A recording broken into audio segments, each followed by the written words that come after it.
ये आकाशवाणी रायपुर है। छत्तीसगढ़ी समाचार बुलेटिन के संग स्मिता शर्मा के जय जोहार। अब सुनो आज के प्रमुख समाचार। छत्तीसगढ़ विधानसभा के बजट सत्र आज ले शुरू हो गए है। राज्यपाल हा अपन अभिभाषण मां कहिन कि छत्तीसगढ़ सरकार विकसित भारत बर प्रदेश ला पावर हाउस के रूप में तैयार करत है।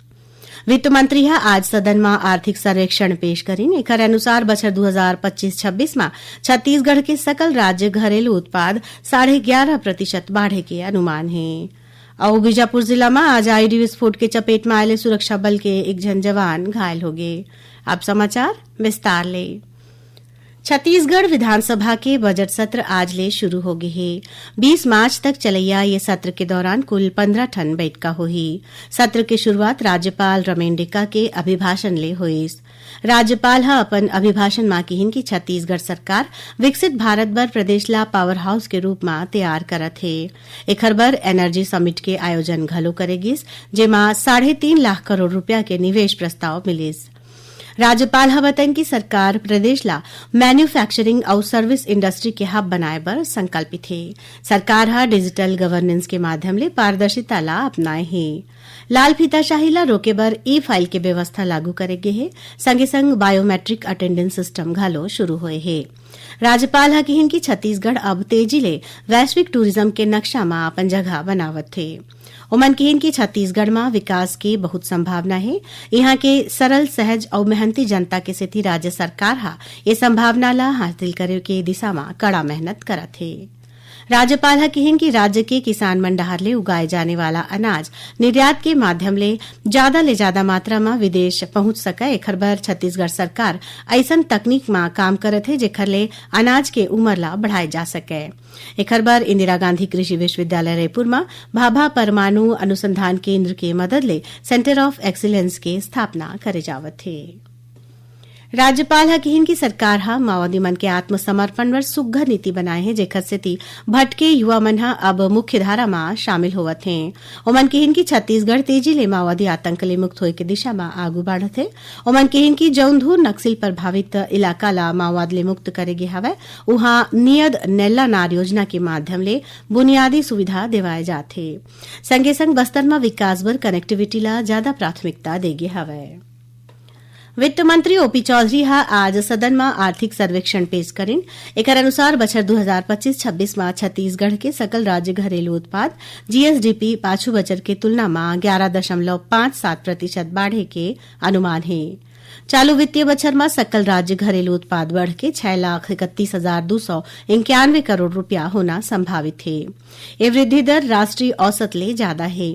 सबले ज्यादा बढ़ोतरी सेवा क्षेत्र में हुए है, जौनहा 13.15% है। वहीं कृषि क्षेत्र में घलो करीब 12.5% के बढ़ोतरी के अनुमान लगाए गए है। राज्य में प्रति व्यक्ति आय में पाछू बछर के मुकाबला करीब 10% के बढ़ोतरी अनुमानित है। मुख्यमंत्री विष्णुदेव साय हा कहिन है कि एक आर्थिक सर्वेक्षण छत्तीसगढ़ के मजबूत और संतुलित अर्थव्यवस्था के प्रमाण है। ओमन कहिन कि कृषि, उद्योग और सेवा क्षेत्र में बढ़ोतरी के अनुमान ये दिखाते है कि छत्तीसगढ़ आज किसान मन के समृद्धि और औद्योगिक मजबूती के संग आगू बढ़त है। ओमन कहिन कि सेवा क्षेत्र छत्तीसगढ़ के नवा अर्थव्यवस्था के मजबूत आधार बनत है। मुख्यमंत्री हा कहिन कि राज्य के अर्थव्यवस्था में उद्योग के योगदान करीब 49% है, जौनहा राष्ट्रीय औसत ले ज्यादा है। एकर ले पता चलथे कि राज्य में निवेश, रोजगार और विकास के नवा मौका सरलग बढ़त है। वित्त मंत्री ओपी चौधरी काली 24 फरवरी के विधानसभा में बछर 2026-27 बर बजट पेश करही। बजट भाषण के सीधा प्रसारण दूरदर्शन और आकाशवाणी केंद्र रायपुर ले करे जाही। प्रधानमंत्री मोदी हा हाल में नई दिल्ली में हुए इंडिया एआई इम्पैक्ट समिट के तारीफ करीन है। सोशल मीडिया पोस्ट में संस्कृत के एक ठन श्लोक बोलत प्रधानमंत्री हा कहिन कि ये ऐतिहासिक समिट में भारत के क्षमता के विश्व स्तर में तारीफ हुए है। समिट के समापन एआई इम्पैक्ट में नई दिल्ली घोषणा पत्र ला अपनाए के संग होइस। छत्तीसगढ़ी समाचार बुलेटिन आप मन आकाशवाणी रायपुर ले सुनत हौ। अब आगू बढ़बो बाचे समाचार कोती। केंद्रीय सहकारिता मंत्री अमित शाह नई दिल्ली में भारत टैक्सी सारथी मन ले गोठबात करीन। आज जारी हुए एक ठन वीडियो में श्री शाह कहिन कि भारत टैक्सी सहकारी समिति के उद्देश्य चालक मन ला उनकर काम के स्वामित्व दे के ओमन ला मजबूत बनाना है। श्री शाह बताइन कि ये पहल के लक्ष्य निजी टैक्सी सेवा कंपनी ले जुड़े समस्या ला कम करना और चालक मन ला फायदा दिवाना है। भारत टैक्सी के सारथी दीदी पहल के बारे में बतावत श्री शाह कहिन कि ये सुविधा होइले महिला यात्री मन ह अपन यात्रा बर महिला चालक ला चुन सकत हैं। श्री शाह बताइन कि भारत टैक्सी के सारथी माई लोगिन मन ला बीमा के फायदा और आसान ऋण के सुविधा मिलही। ओमन कहिन कि अवैया दिन में ये ऐप में महिला सुरक्षा बर खास उपाय लागू करे जाही। माओवादी मन के ओडिशा राज्य कमेटी के पश्चिम सब जोनल ब्यूरो सचिव विकास डहाले छत्तीसगढ़ के उप मुख्यमंत्री और गृह मंत्री विजय शर्मा के नाम एक ठन चिट्ठी में आत्मसमर्पण करके समाज के मुख्य धारा में लहुटे के इच्छा जाहिर करेगे है।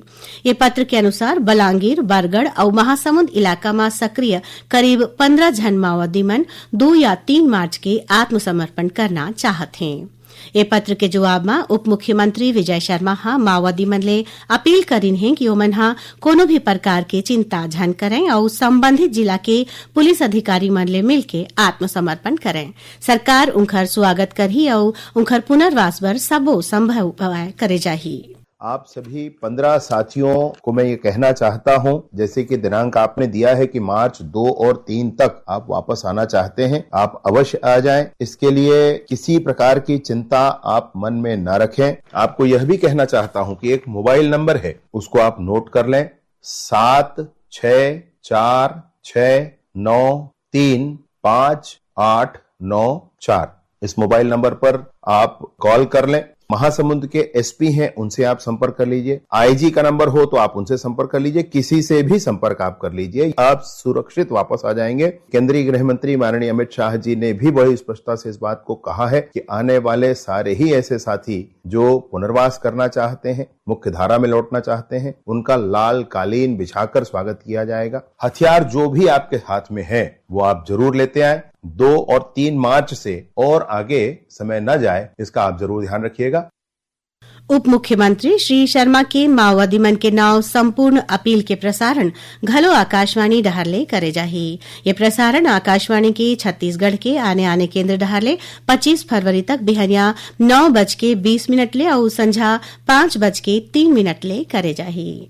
बीजापुर जिला में आज आईडी विस्फोट के चपेट में आये सुरक्षा बल के एक जन जवान घायल हो गए हैं। मिले जानकारी के अनुसार जिला के दक्षिण क्षेत्र के गलगम के जंगल में सुरक्षा बल के संयुक्त टीम सर्चिंग अभियान में निकले रही। ये दौरान माओवादी मन डहार लगाए गए आईडी में विस्फोट होले एसटीएफ के जवान घायल हो गए। जिला प्राथमिक उपचार के बाद इलाज बर रायपुर लाए जावत थे। अब पेश है मौसम के हाल। दक्षिण बंगाल के खाड़ी में एक ठन निम्न दाब के क्षेत्र बने हैं। एकरे संग ऊपरी हवा के चक्रीय चक्रवाती घेरा घलो बने हैं। अवैया 24 घंटा में एकर सरलग उत्तर पूर्व दिशा में आगू बाढ़त कमजोर होए के संभावना है। उन्हें एक ठन द्रोणिका गंगेटिक पश्चिम बंगाल ले ओडिशा होवत उत्तर तटीय आंध्र प्रदेश तक बने हैं।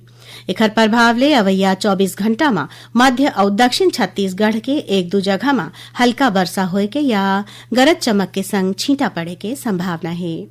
उन्हें मौसम विभाग कुछ एक जगह में गाज गिरे की आशंका घलो जताए है। आखिर में प्रमुख समाचार एक गांव फिर। छत्तीसगढ़ विधानसभा के बजट सत्र आज ले शुरू हो गए हैं। राज्यपाल अपन अभिभाषण में कहिन कि छत्तीसगढ़ सरकार विकसित भारत बर प्रदेश ला पावर हाउस के रूप में तैयार करत है। वित्त मंत्री आज सदन में आर्थिक सर्वेक्षण पेश करिन। एकर अनुसार बछर 2025-26 में छत्तीसगढ़ के सकल राज्य घरेलू उत्पाद 11.5% बढ़े के अनुमान है। और बीजापुर जिला में आज आईडी विस्फोट के चपेट में आये सुरक्षा बल के एक जन जवान घायल हो गए हैं। एक संग छत्तीसगढ़ी समाचार बुलेटिन यहीं सिरावत है। जय जोहार।